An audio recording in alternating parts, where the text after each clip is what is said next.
Welcome back to Jump Scare. I'm Betty. And I'm Chad. This week we cover Shudder's new film, Warning, Do Not Play. But we did.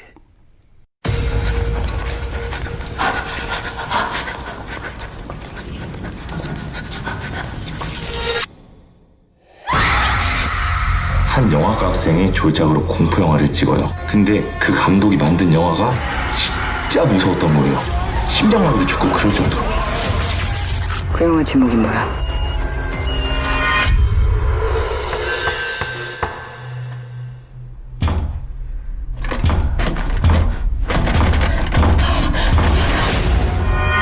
한참. 네가 내 인생 공포 영화를 만들었어. 어때 내 영화? 무서워?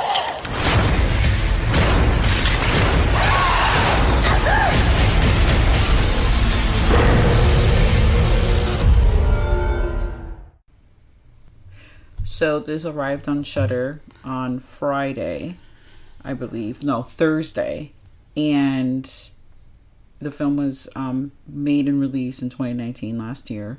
So, it takes time for things to come over when they're coming over from overseas. It's a Korean film. The director is Jin-Won Kim. The film is basically, it's the film that wanted to meta the meta. Yeah, Meta the movie would be the good title for this one. It's kind of like you mashed up the Blair Witch Project, In the Mouth of Madness, and... Hey, you're going through my list of films if you like this film. That's not the segment of the podcast yet. Okay, sorry, but that's what it's like. It's like the Blair Witch meets In the Mouth of Madness.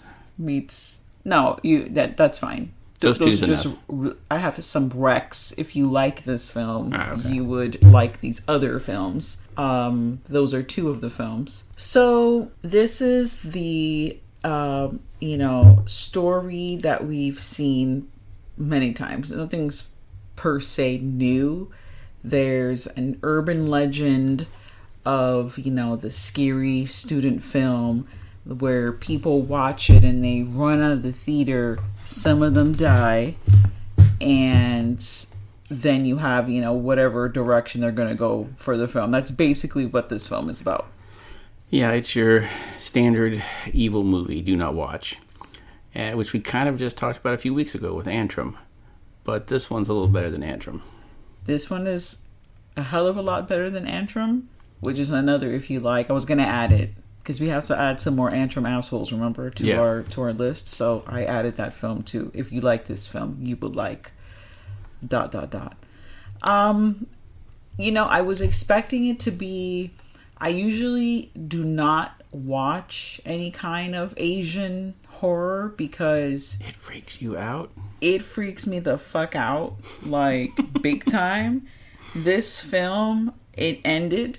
And I looked over at Chad and I said, it was okay. It wasn't scary. Then I had to go down the 13 steps to the first floor of our home, and it's pitch black down there, and I was fucking scared. I was waiting for something to pop out. So I was like, shit, it got me. I don't know how it did it, but it did it. Sometimes it could be mad weak sauce. Yeah, it's it's one of those insidious things that it snuck up on you. Oh, that's fucked up. That's fucked up that you would say that. Because that's literally what I'm going through right now. Like at the corner of my eye, I'm like, what is that? Yeah, so it's about a young director who, she's had some problems in her past. We see that she's got some slashes on her wrist where she's tried to kill herself as a child. And she starts trying to find out information about the cursed film, the film called Warning. And as she starts looking into it, she's also going to write a screenplay based on the search for the movie. So you've got the extra meta going on there. And she starts going around trying to find info on it. And like anyone would, she posts immediately on the internet.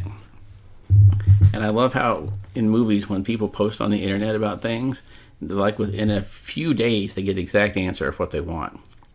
No crazy people, no crackpots, no weirdos showing up going, Yeah, Asian girl, I know exactly what you're talking about. Why don't we go back to my house and talk about it? No, you meet the guy right off. The first person to contact you, the guy who made the movie. It always happens on movies. It's always hilarious. So like, or when they just do internet searches and they type in mystical vampire ritual, and the first search result that pops up, they're like, oh, that's the one. And they just click on that and go on with their life, and it's exactly what they need. No, that never happens to me. I can never find anything out about mystical vampire rituals on the first try.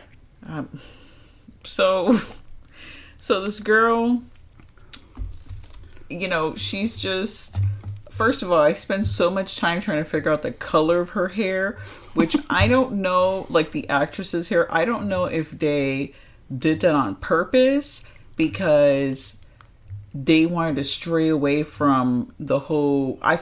There's a name for, like, revenge ghosts. I think is Urari? Urari? Something like that. My pronunciation on that is very terrible. But...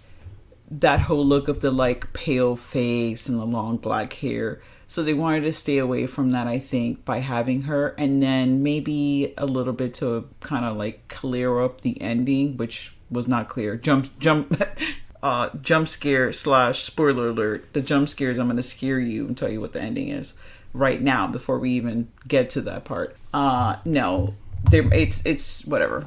She may or may not look the same. So they had to make her hair lighter at the first part of the film to like darken it in other parts of the film.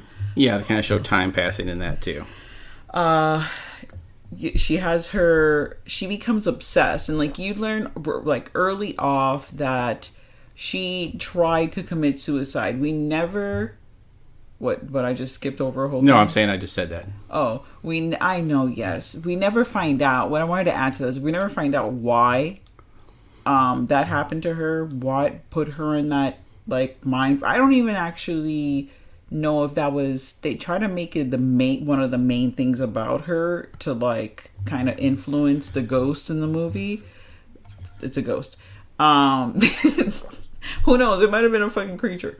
It's a ghoul, but we never know. We never find out like what it is. They kind of imply like maybe it's her dad because there's somebody's like beating on the bathroom door, screaming and yelling, and that's when she tries to kill herself. So I kind of assumed it was her dad being abusive. Yeah, because that specific thing about her it comes back later on in the film several times, and then the ending. Like, so I felt like, why am I so immersed in this chick that, try to commit suicide if I don't really know why? Oh, and if you're triggered by that, then do not watch this film. Yeah, there's a lot of suicide talk and scenes in this. Yeah, a lot of visuals. So she becomes very obsessed, and the thing is that she's trying to... I guess she may have had some kind of like a short film hit before or something, because she's trying to... she has to get this new film out. She's a director of the film, and they're asking for like the screenplay, and there's pressure on her. So she's trying to find like the next hot thing. Yeah, because she doesn't want to have the sophomore slump. Yeah, and she has like 2 weeks to come up with this. So that's when she starts kind of like shopping around to find a story that she can expand. But what's weird is that she's already writing kind of the story, because there's like that whole dream sequence which is in the film later on.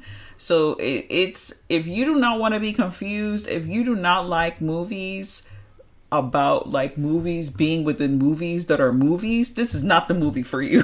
Yeah, there's a lot going on in here. What is the name of that Philip Seymour Hoffman movie? Sonochi, New York. Schenectady. Schenectady, New York. That fucking movie, but a horror film. Where everything's going on. Yeah, I haven't seen that one, but another one you're talking about. Yeah, I've seen that movie, actually. It's not a play. In this, it's a play within a movie within a play within a movie kind of thing. So it's kind of like adds just a film part. But I do like the going in and out of the found footage and then what's actually happening. I did like that, even though we don't find no one ever finds the film, like it's mentioned. Well, the actual film, this is where it gets kind of like, you find out that the people who made the movie she's looking for had heard about a movie that was shown in a theater like around 1980. That movie was where there was something, it was so scary and so terrifying, everyone ran out of the theater, there was a fire, and the movie wasn't shown again. So then they tried to make a movie about that, but they're just going to do a found footage movie about going to find the movie. They're going to be like doing their own meta thing there. And you see that the movie, like in 1980, where the actress supposedly died in it, was, you know, they were doing like a stunt where she was going to try to hang herself, and then it went bad, and then a fire broke out, and she, combination, hung herself and burned up. It was a definite, there was no way she wasn't going to die because she was hanging and she was on fire.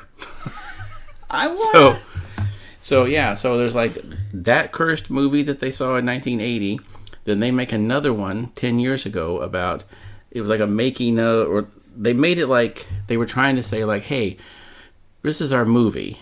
And at first you thought you were just watching a making of, like a behind the scenes thing, but then you realized that was going to be their movie. And they showed the director of that film kind of hiding in the background with his camera, watching them set up lights and stuff. And I got the idea he was going to try and scare the hell out of them later on and do some stuff. But before he could, actual ghost business happens.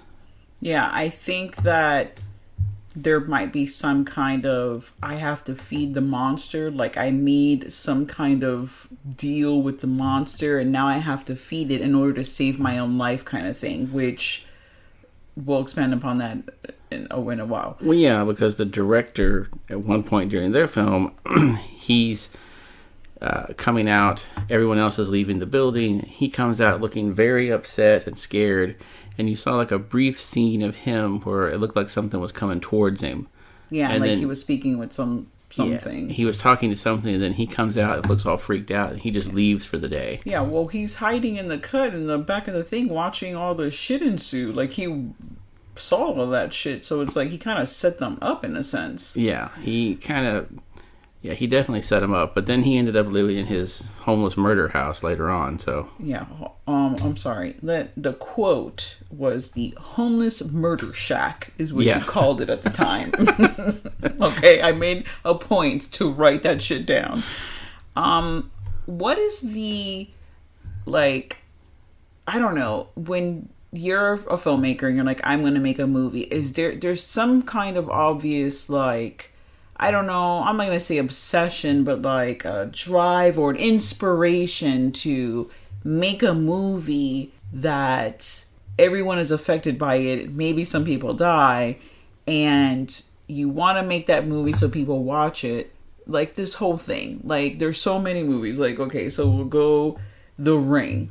That's kind of like, see, now I say The Ring because obviously that's an Asian horror, and the original one, it's the whole thing of like there's a curse, because I kind of feel like this one is kind of cursy too, because it brings not just like two people die, it's like a whole crew of people die, and then like scattered people died in at the theater, in a fire, and yeah, there's like death everywhere. Antrum, The Canal, Popcorn, Cigarette Burns, and The Mouth of Madness. So all of those movies, whoever wrote them was like, you know what, I'm gonna make a movie where it's either the movie that's being watched drives the people mad, and then they all like, it affects either the outside world or within their own world, and they all kill each other, everyone dies, or they watch the movie and the film is like cursed, but the ghost is coming back for revenge via the fucking movie. So there's so many like different kinds of like that. The inspiration of like the movie fucks you up to the point where I think it's kind of every filmmaker's dream. They want to make a movie that's so powerful and so either so scary or so powerful that it freaks you out, and like you have like a physical reaction to it. Not just like you jump, but you actually are like, oh fuck, and run out of the theater. You're so terrified. I guess we gotta add the Blair Witch to this too. Yeah, in a sense, in a way. I feel like there's a homage to the Blair Witch. Yeah. But what they do, which they don't fucking do in the Blair Witch, and I'm talking about the original Blair Witch, because the third one is just called the Blair Witch 2. I mean, the Blair Witch. Yeah. as well, right?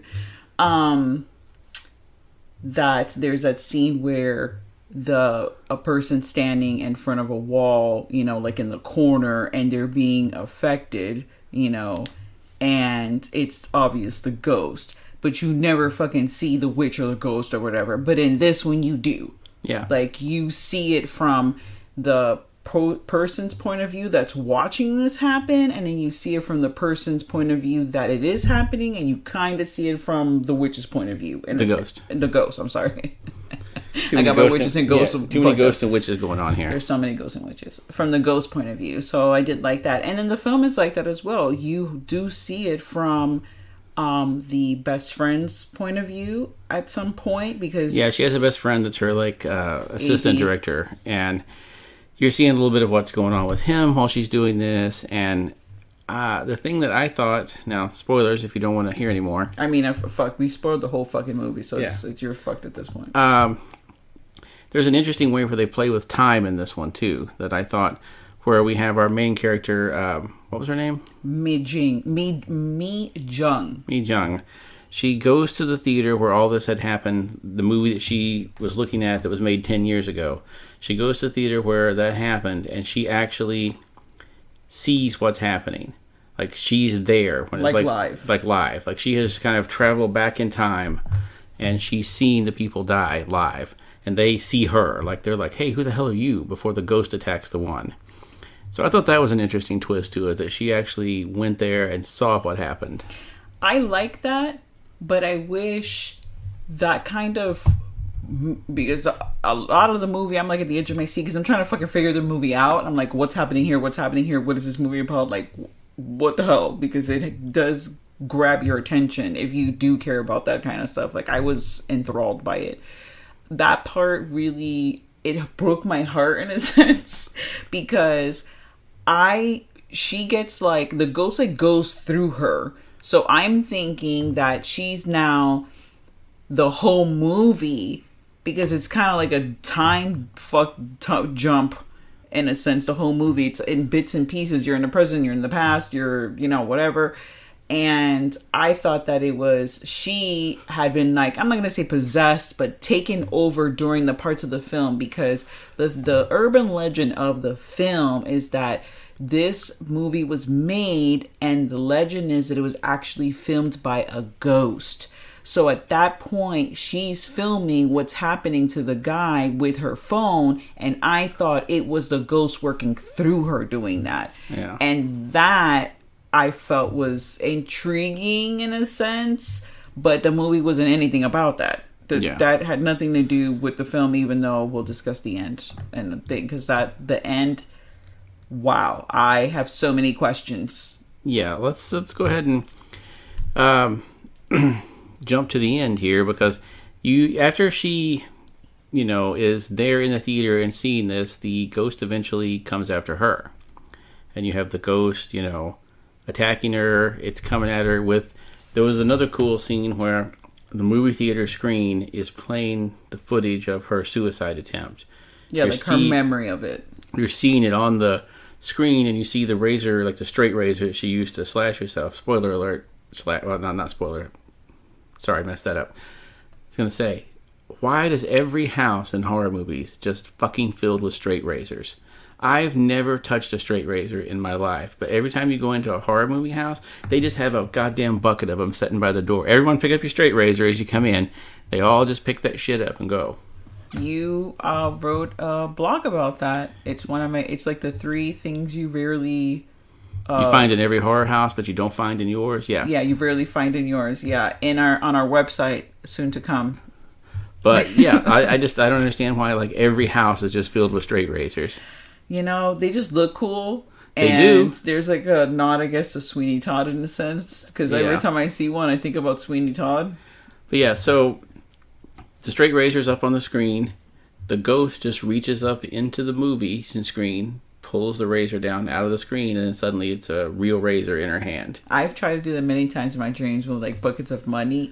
It does not work so far. No, I've tried it too. It doesn't happen. It's bullshit. But then she comes after Mi Jung with the straight razor and is cutting her face, cutting her her legs. She hits her in the back of the knee. it's really pretty gruesome because, you know, you can only imagine how bad that must hurt. Yeah, and it was kind of rusty. So, you know, tetanus shot time. Yeah. The ghost, her name is Soon Mi, is the name of the actress that gets burned in the theater. And she's coming after everybody. And they kind of went the way of doing the revenge ghost look, but not, because she's like a mix of like revenge ghost, which if you've seen like The Grudge or, you know, Ju-on or The Rain, you know, any of those, that look of the pale face with the black long hair in front of the face with just like maybe an eye showing, you know, they kind of have that, but she's like fully, I thought she was, for a second it was just like blood, but she's badly burned. Yeah. She's burned and she's just drenched in blood, and because even the dress is red. It should have been more black if she was singed, but whatever, I'm not going to get into the makeup of the ghost. And she has a long black hair, and just like one eye is completely white and the other eye is like regular.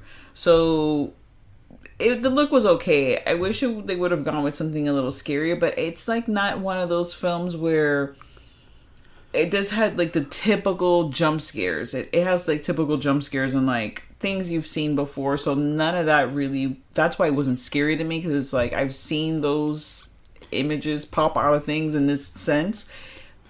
Let's quote Shad on one scene of the film where our lead director, she goes and she opens the door to the bathroom, okay?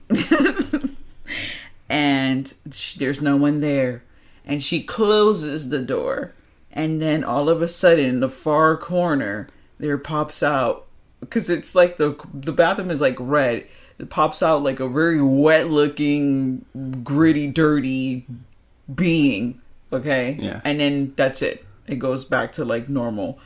The toilet smelled so bad, a fucking rain ghost came out of it. ... And this is what the rain ghost says when it comes out the toilet. Hi, I'm Mr. Sparkle.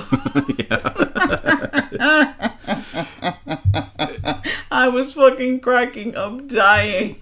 Yeah, see, that's the problem with, to me, like, anytime you start off a movie and you're like, you're going to see the scariest movie ever made. No, I'm not. No. As soon as you told me that, I was immediately like, nope, this is not gonna be the scariest movie ever made. I feel like you can't say that yourself. It's like the guy that comes into the room, or the girl that comes into the room and says, I am the best looking person you'll ever see in your life. And you're like, no, you're not. So as soon as you say that, I'm kind of like, okay, no, this is not going to be the scariest movie ever made. Yeah, well, it said warning, do not play, but it's like, but I have to see the movie though. So I'm going to play it. Yeah. So that's not really a warning, but it's one of those, it's a mind game where it's like, don't do this. And you're like, but I'm going to do it because I have to. Well, what was it when we watched the Cannibal Holocaust with Joe Bob Briggs? He said, anytime you put 4 warnings on a movie not to watch it, I have to fucking watch it. Yes. Yeah, so I'm going to watch it, but it's probably not going to be as terrifying as you think.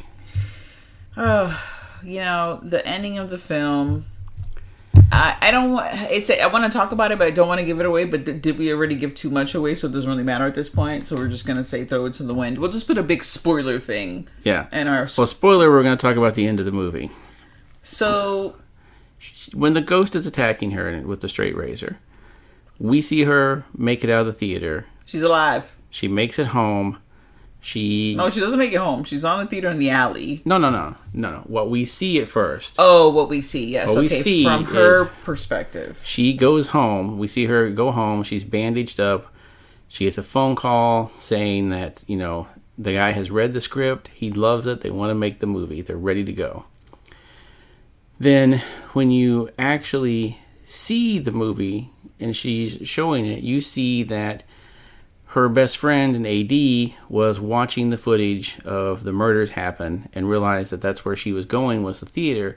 So he comes down to try and rescue her. He goes into the theater. First of all, he goes into the theater. Now, this is where it's unclear. When he got there, was the theater normal or was the shit already on fire? Because if that shit was on fire, I'm not fucking going in. I'm just like, you're dead already. It's an abandoned fucking theater. It's on fire. I'm not risking my life. I'm not a firefighter. Well, that's where we see in the movie that the character in the movie she made, which is obviously her, is already made it out the back of the building and is out back. And it's like, she's safe. She's out of the building. She's out of the theater. And her friend has gone in looking for her. He's calling her saying, where are you? Where are you in here? You know, I need to find you. I want to get you out of here. She just gets in the car and leaves. She does say I don't know. I guess maybe because she got like slashed in her throat and she got maybe choked. She got choked up by the ghost and she couldn't really talk, because why doesn't she express like, I'm outside or get the fuck out of there?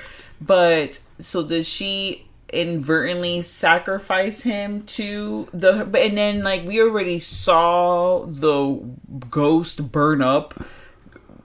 So that it's like confusing because like, did he die because the ghost got him? Like one last kill? Did ghost just jump out the fucking flames and then got him? Or did he just go into the building and he just died from a burning building death? I took it based on the way the movie that she's showing, because you're seeing her watching this movie that she's made now. And in the movie, she just gets in the car and drives away. Based on all events that actually have happened, of the found footage film, of, you know, that incorporates some elements from the original film. And then everything that happened to her and her AD. So it's from different perspective points, and different points in time. You know what I mean? And I mean, whoever edited that film should just get an Academy Award. That's what because they did a lot of good editing on it. But I took it because then when you're seeing her in the theater, when she first sits down and starts watching the movie, she has the short hair that she always did throughout the movie.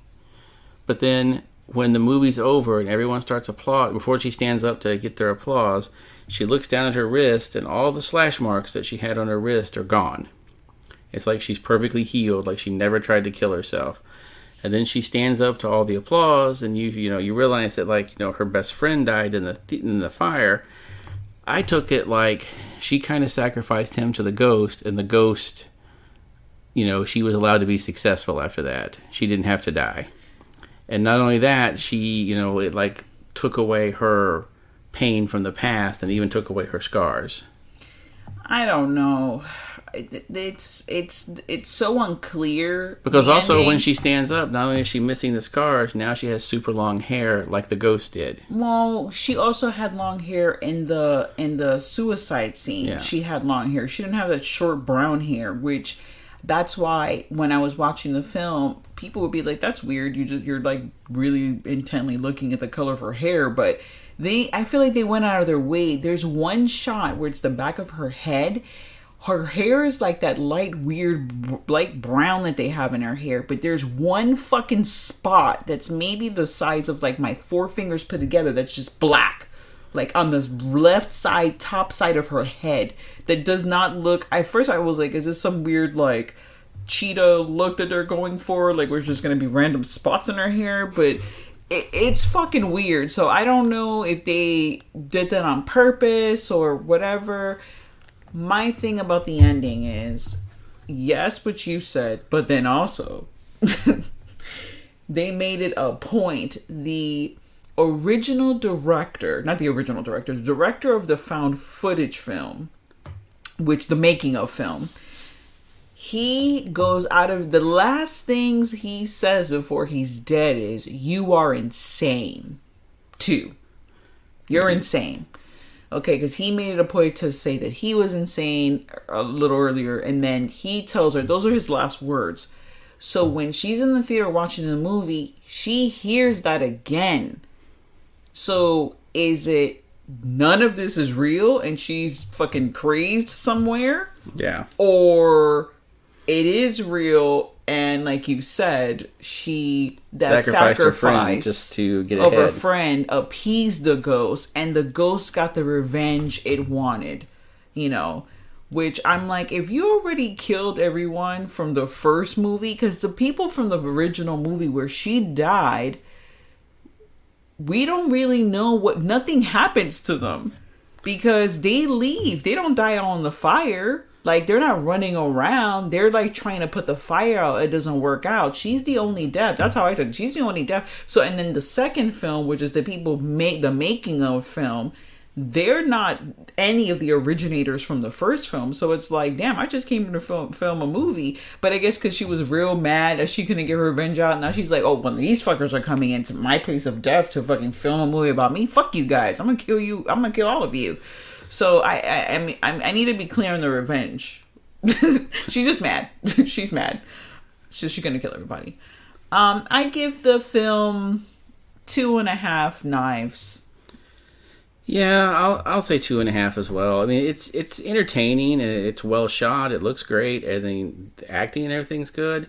It's just that I felt they kind of overly complicated it and tried to be, like I said, meta the movie, and it was a little much. Either this is a brilliant movie and we're just fucking not getting it, which that may be a thing. It's really fucking artsy, or it's just trying too hard and we're right on the nose. I'm living in purgatory because I have one foot on one fucking side and I have another foot on the other side, because I did enjoy the movie. It's complicated, but not, I don't know. I'm all over the place. I'm all over the place with the movie. I'm like, it's complicated, but it's not complicated. I hate myself right now. I hate you. Warning, do not play. You have fucking me getting mixed feelings about it. Yeah, I would say this is more of a suspense thriller than it is a horror movie. The deaths are good, don't get me wrong. There are some gruesome deaths in the film. Okay, it's a horror movie. Just let it go. Fine, it's a horror movie. There's ghosts, there's deaths in it, there's people being killed in gruesome ways. It's a horror movie. People do that all the time. They just want to be like, oh, well, this is really much more of a elevated horror. No, it's a horror movie. Just be quiet, okay? It's a horror movie. Fine. I'll be quiet. It's a horror movie. I don't want people to go in thinking, oh, this is going to be like... I mean, fuck it. If you fucking could sit through fucking Antrum, then you can sit This is way better than Antrum. There you go. But before we end this out, let me just say one thing about another movie we tried to watch. Oh, I thought we were going to join us with another movie, but yes, no. we can throw this out there. Wow. I'm going to throw this movie under the bus so hard. Do not watch Nightmare at 60,000 feet. Or, I'm sorry, Exorcism at 60,000 feet. I can't even remember the damn name of it. It was so bad. Rename the fucking movie. It was a nightmare at me watching it. Some people think that this movie is fucking the bee's knees. Like, they're eating it up. Like, this is the best movie ever. I can't get it. Like, I understand it was trying to be a horror comedy, but you should probably have something funny in there if you're going to do that. You know, there was a lot of things they could have done to make it an actual scary movie. There was a lot of things they could have done to make it funny. But this just went for the worst, gross out, disgusting stereotypes and stupid jokes. Meanwhile, there are good movies out there with great scripts that are intelligently written and good directors who can't get them made. Give one of them the money that you used to make this movie, okay? That's all I'm saying. End of the rant. All right, so my rant's going to be longer because I'm actually going to read you all of the fucking notes that I took for this film. And there's a lot of them, okay? So sit back because it's going to be like 15 minutes of notes. It's not that long. I was just typing away while I was watching the movie. I was like, this is a fucking train wreck. There's so much stuff. Okay. If you're offended by stereotypes, do not watch this film, okay? One of the flight attendants is named Thang, okay? Every stereotype is on this plane. There's an Asian, a pregnant lady. Oh, I should say stereotype for an airplane, it's a mix. It's trying to be The Exorcism meets Airplane meets... Which, by the way, they completely rip off the theme music to Airplane. And there's so many scenes that are ripped off from Airplane. Like, they were not trying to hide that shit at all. And then they try to play the Exorcist music. Yes, in the beginning, they do like two bells as opposed to... No, it's like... The only thing that I thought was interesting about this movie was at the very beginning where they have the priest come in to do the exorcism. And when he comes in to do the exorcism, he just pulls a gun out and shoots the guy right between the eyes. I was like, okay, well... Maybe that was a little bit funny. Like, all right, you expected a great detailed exorcism, and no, he just shoots the guy. I was like, all right, that's kind of funny. So, airplane stereotype movie. Asian, pregnant lady, whore, muscle man with tank t-shirt. A child is on the plane, but In this film, they actually have a small person dressed like a little boy with like the whole like dumb cap, like the little hat with the little beanie with the little propeller on it that no one in their life has ever worn. Okay, and the little boy's mom is Kelly Maroney from Night of the Comet, and I'm like, I love you, but okay. There's a Hare Krishna Buddhist. Okay, he's I don't know which spectrum he was in, but he had like the Hare Krishna and the Buddhism, like, you know, outfit are kind of similar, just in the style, like the toga-ish style or whatever, and the color. There's a vegan zone, and then they have like the typical, like the modern person that would be annoyed. I don't even know what this person would be back then. You would have to tell me, and like the 70s or 80s. But this one has the vegan who has in this movie, it's a vegan who has specific dietary needs that annoys everybody. That person on the plane. Yeah. And there's a rabbi. But this rabbi is a modern rabbi where he cusses and he's inappropriate. Yeah. But he's still a rabbi. He's still a man of God. Fine. God. So how does Adrienne Barbeau still get her period, okay, in this film? Because Adrienne Barbeau's in this film. And she's carrying around a dead dog, who everyone knows is dead. But she has a tampon, a bloody tampon in her purse that they think that I'm going to spend, you know, the whole movie where this bloody tampon is getting tossed around in people's mouths. It caught between cleavages. Like, in their food, it goes randomly everywhere, this bloody tampon. How does she have a bloody tampon? She's like 70-something years old. She's not getting her period, okay?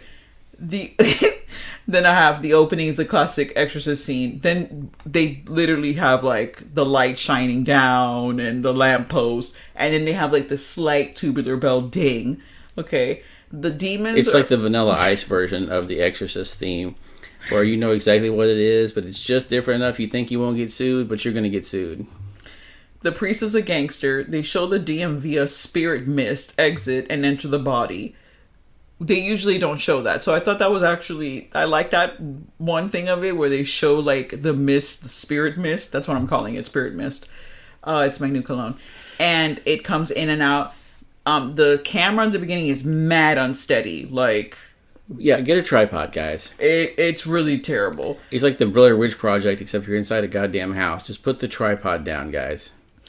They have the whole mother sucks cocks in hell. They say that in the film. Then Kelly Maroney's breastfeeding the small person who's dressed like a baby or dressed like a little boy. There's a Twilight Zone scene with the whole like monster on the wing of the plane. Quote unquote from the movie. There's something from the edge of the plane. On the edge of the plane. Like, I'm like, oh God, no. Yeah. Those were my notes for the film. And let me tell you, we watched this movie for free through it on the library's website, and I still felt ripped off. And we did not finish the movie because we could not.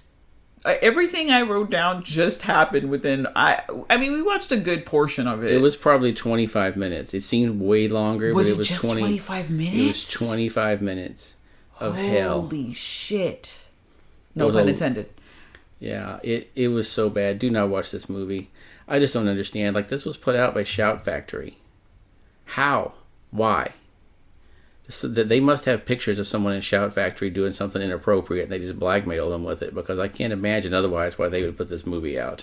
Because there's recognizable people. I mean, you have Adrienne Barbeau in it. You got Adrienne Barbeau, Lance Henriksen, Kelly Maroney. Yeah, Lance Henriksen. Hello, how did I forget that? Yeah, Kevin J. O'Connor from The Mummy movie, and you know, there's people you've seen in other movies that you love, and this is not one of those movies. I think, you know, you gotta get paid, and I have no comment on any of the decision to be in the movie, because you have to put food at the table at the end of the day. Yeah, I know everybody needs a check, but still, I mean, there's got to be another Bigfoot movie that Lance Henriksen can make.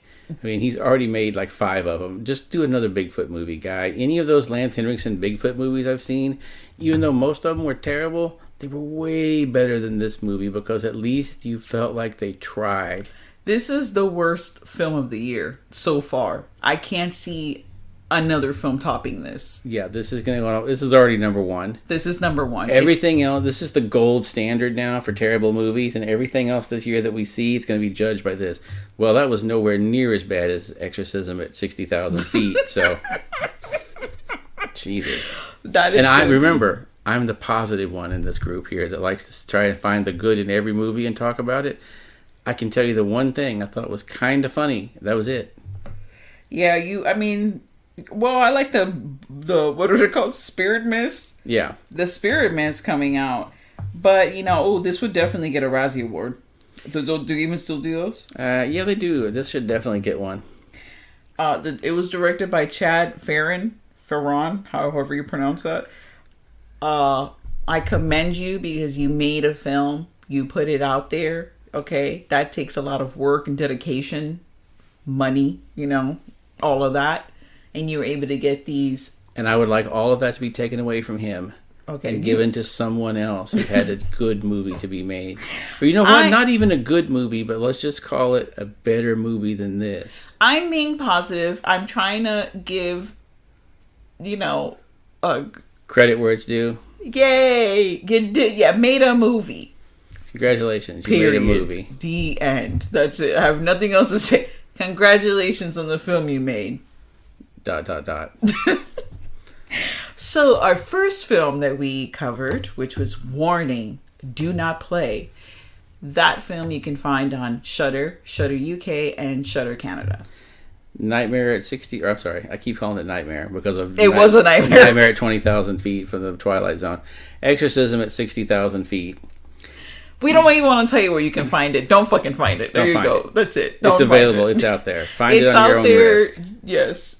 On your own risk. If you want to just waste 2 hours of your fucking life, find it. You know what? This is like one of those other podcasts that I'm not going to name, quote unquote, where they just like get stinking drunk and like fart and laugh the whole time. And this is the perfect film for them. They probably think this movie is the best fucking movie ever made. Because if I was shit-faced out of my mind, this might be like the Casablanca of horror films. Yeah, it might be, but I'd have to be... I can't imagine there's enough alcohol out there to make this good.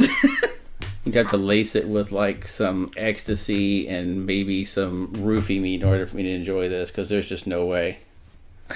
Thank you so much for joining us on yet another amazing episode of Jump Scare, a horror podcast. Stay tuned to the horror. And now, folks, it's time to say goodnight. We sincerely appreciate your patronage and hope we've succeeded in bringing you an enjoyable evening of entertainment. Please drive home carefully and come back again soon. Good night.